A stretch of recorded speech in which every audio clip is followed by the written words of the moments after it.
السلام عليكم ورحمة الله وبركاته. قل الحمد لله والصلاة والسلام على نبي المجتبى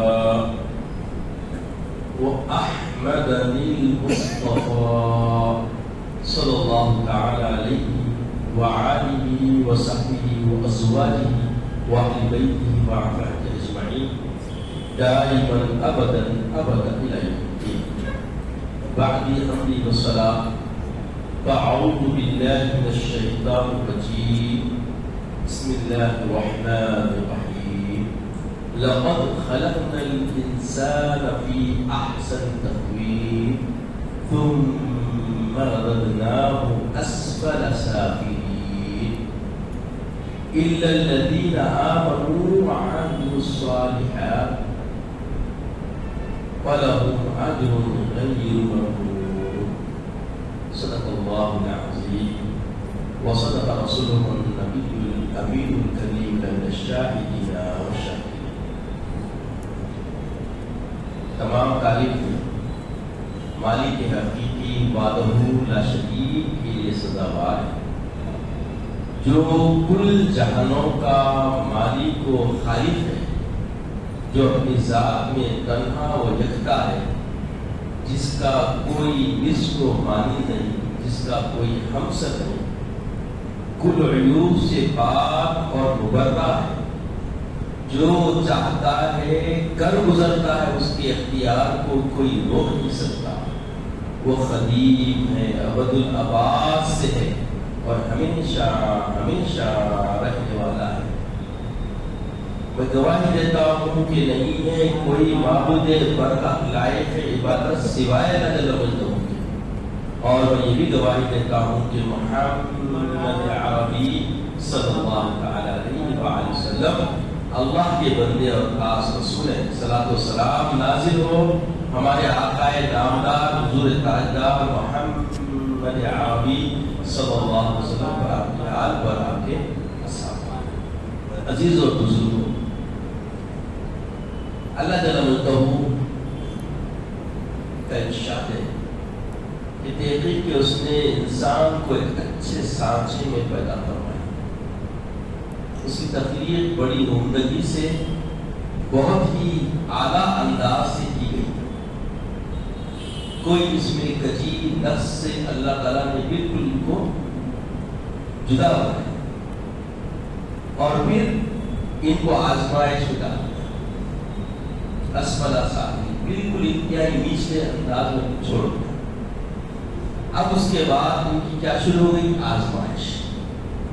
اِلَّا الَّذِينَ آمَنُوا وَعَمِلُوا الصَّالِحَاتِ، جب اسفل سافلین ڈال دیا گیا، اب جو اس میں سے جو لوگ ایمان لائے، اچھے عمل کیے، تو اس کی علت اور وجہ سے جو وہ آزمائش میں گر گئے تھے، اس آزمائش میں وہ کیا کریں؟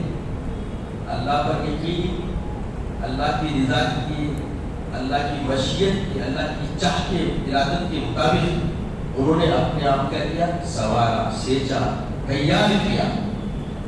إِلَّا الَّذِينَ آمَنُوا وَعَمِلُوا الصَّالِحَاتِ، اور نیک کام کیے، اللہ کی رضا کو چھونے کی کوشش کی، اللہ کی مشیت کو پانے کی کوشش کی، اللہ کی چاہ کو پانے کی انہوں نے کوشش کی۔ فَلَهُمْ أَجْرٌ غَيْرُ مَمْنُونٍ، اللہ اتنا ان پہ نوازش فرماتا ہے، ایسا اجر عطا فرماتا ہے جس کا تصور اور گمان بندہ نے خدا کریں گے۔ عزیز اور بزرگ، ہمیں جینے کا سلیقہ کیسا ہونا چاہیے؟ تو بتایا گیا اِنَّ لِلَّهِ وَإِنَّ إِلَيْهِ راجعون، چاہے اللہ کی بے باہا نوازشات ہو جائے یا صعوبتوں کے، مصیبتوں کے، مشکلات کے پہاڑ ہم پر ٹوٹ جائے، کیا شادمانیاں مل جائے، غم، رنجیدگی، تکالیف کا سامنا کرنا پڑ جائے، ہر حال میں بندہ اگر زبان سے نکالے ان آزمائشوں میں ہو یا ان شادمانیوں میں ہو صرف یہ نکلے کہ انا للہ و انا الیہ راجعون، یعنی اس کا مد نظر، اس کی سوچ، اس کی سمجھ بوجھ، اس کی فہم، اس کے دماغ میں آنے والے معاملات کیا ہونے چاہیے؟ ہم اللہ کی طرف سے آئے اور ہمیں پھر آخر میں ہمارا معاملہ کیا ہے؟ اللہ ہی کی طرف لوٹنا۔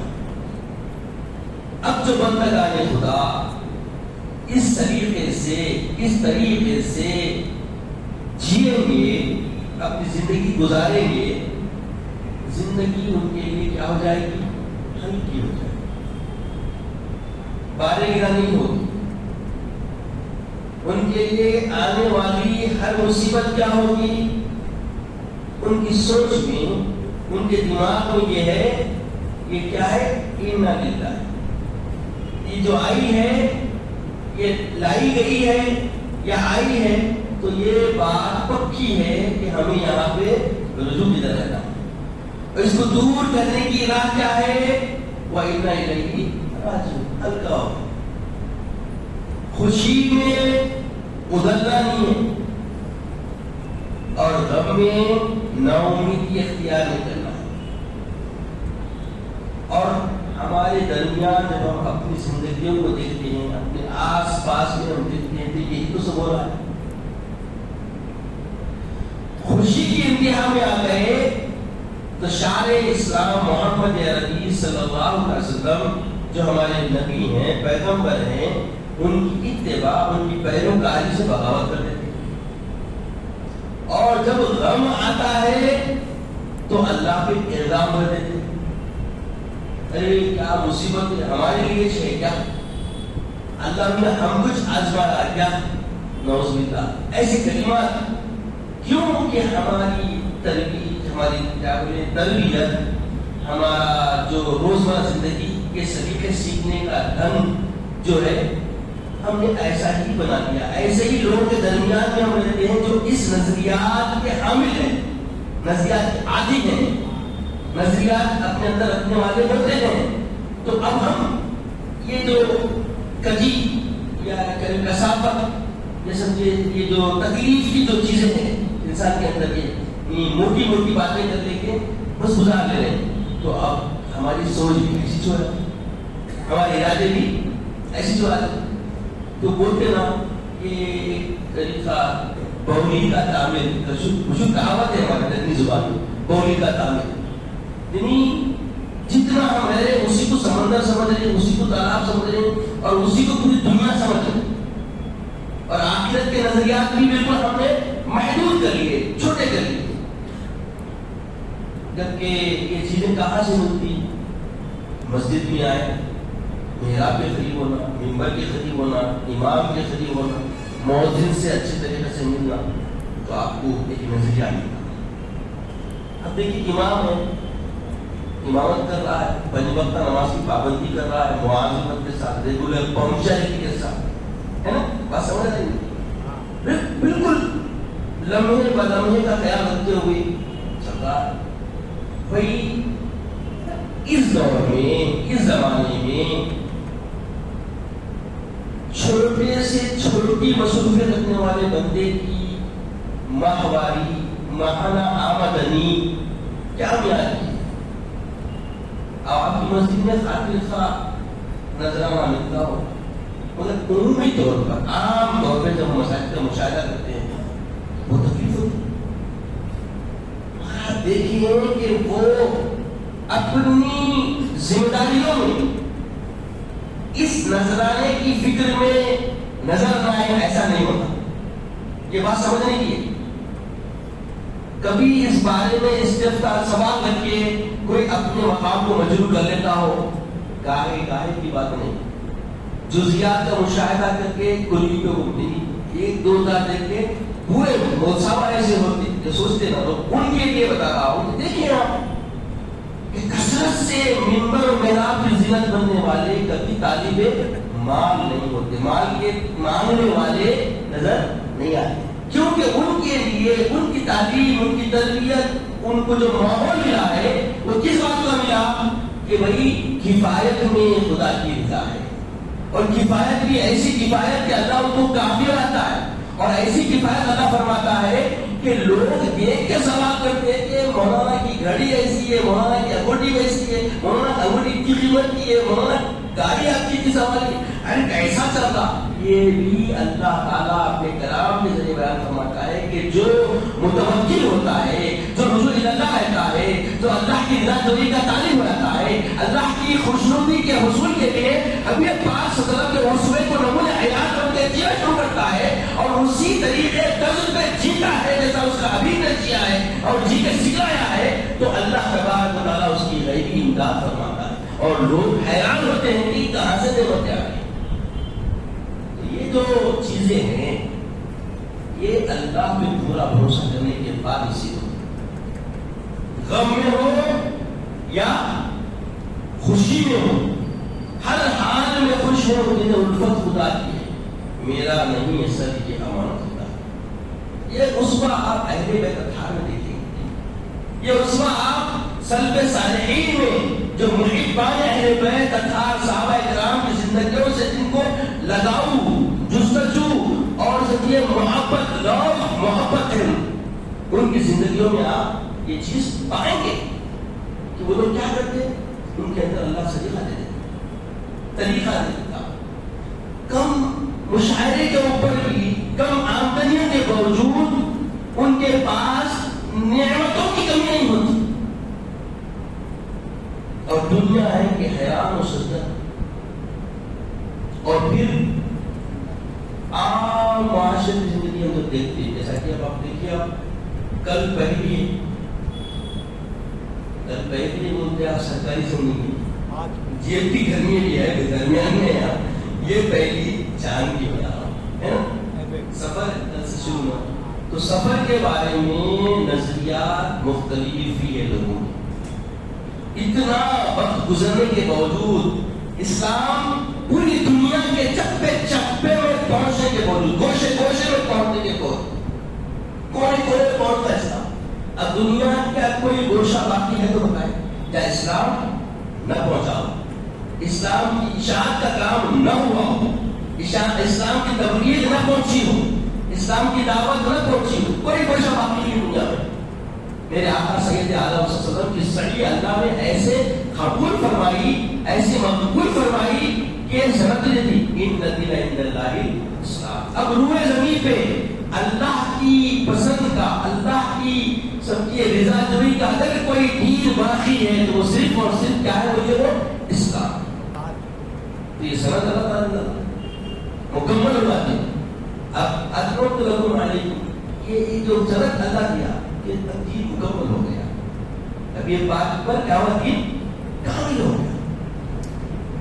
الیوم کے ذریعے اللہ نے اس دن جہاں پہ اللہ کے رسول نے خطبہ آخر فرمایا، واضح طور پہ کرتا ہے کہ اب اس دن مکمل ہوا ہے، اب دین کی کوئی رمق برابر باریک سے باریک چیز بھی باقی نہ رہی۔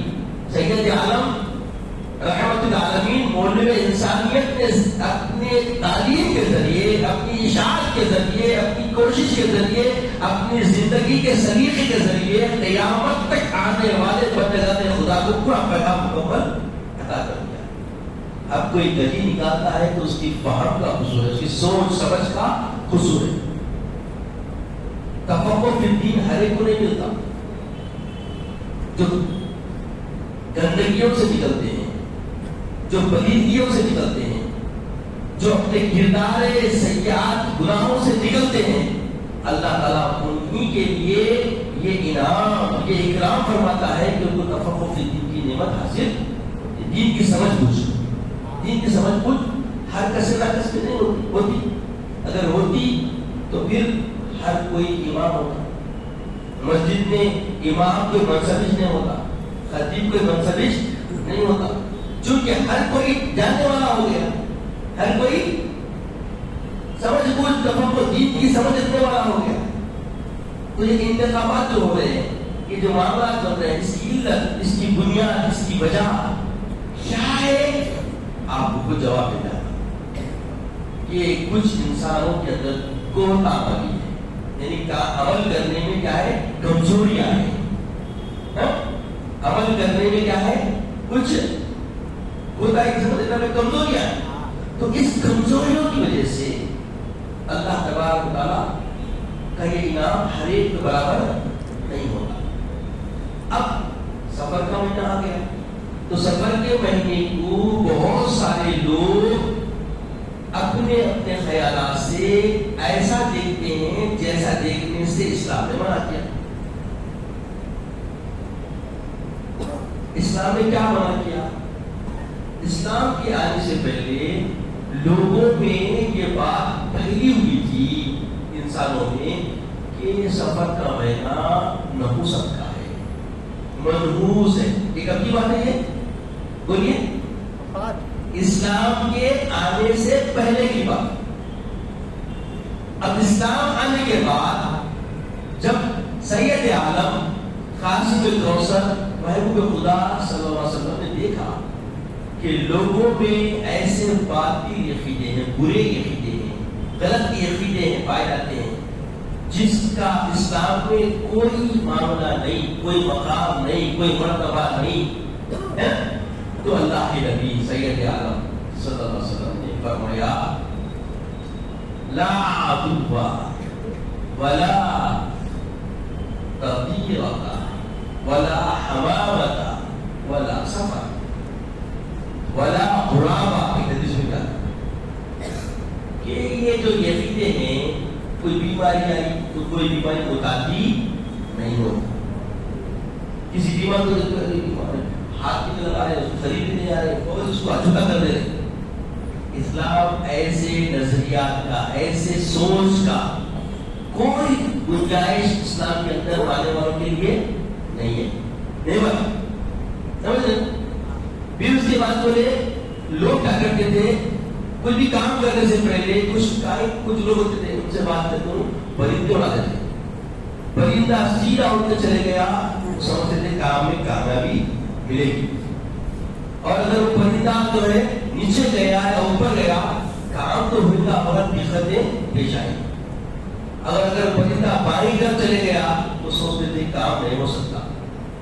تو اللہ تعالیٰ کے حبیب فرمائے کہ بولا یہ جو پرندے اڑا کے تم لوگ دیکھ رہے ہیں یہ سب کچھ بھی نہیں ہے، یہ فراڈ ہے، دھوکہ ہے تمہاری زندگیوں میں۔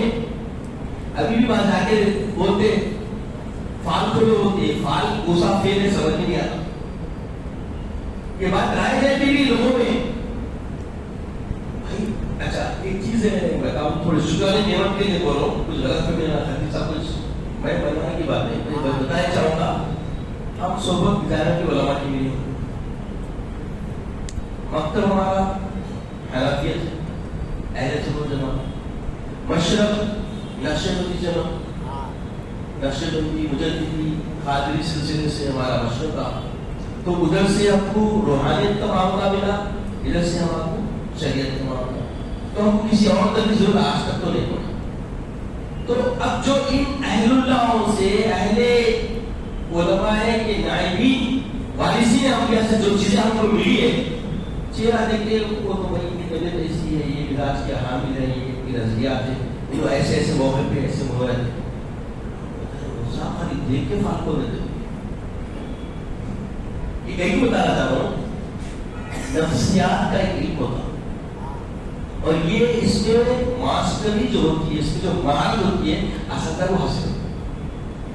جو استاد بنتا، جو ٹیچنگ کرتا، اس کو کیا ہوگا، اس میں اللہ تعالیٰ آہستہ آہستہ شراب فرما دیتا کہ خالی اب یہ انگلیاں توڑے ہو، تو اس وقت ان کی سوچ یہ رب سے دوسری کوئی ایک چیز پکڑ لے تو اس کی پیچھے لے آتا، ایک دماغ میں کوئی دل کو بھگا، دماغ کو بھایا تو اس کے اوپر وہ لگتا ہے ویسا بھی ہٹ لیتے ہو، پکڑ لیا، غلط ہے صحیح ہے، یہ ہے، یہ بات نہیں بولا کیا ہوا ہے، بولیے یہ ایک فراست ہے جو میراث ہے مومن کی، جیسا اللہ کے رسول نے فرمایا اتقوا من فراست المؤمن لأنه ينظر بنور اللہ، مومن کی فراست سے بچو کیونکہ وہ اللہ کے نور سے دیکھتا ہے۔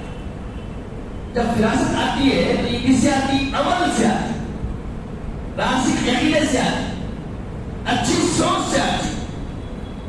آپ اچھے عقیدے میں، عمدہ عقیدے میں آپ اپنے آپ کو پاکیزہ کر کے صاف ستھرا رکھیں گے تو اس میں جو بھی آئے گی اللہ کی نعمت وہ تم کو ایسی لبریز کر دے گی کہ دیکھنے والے تم کو دیکھ کے حیران لگے کہ اس میں ایسی کیا قوت ہے.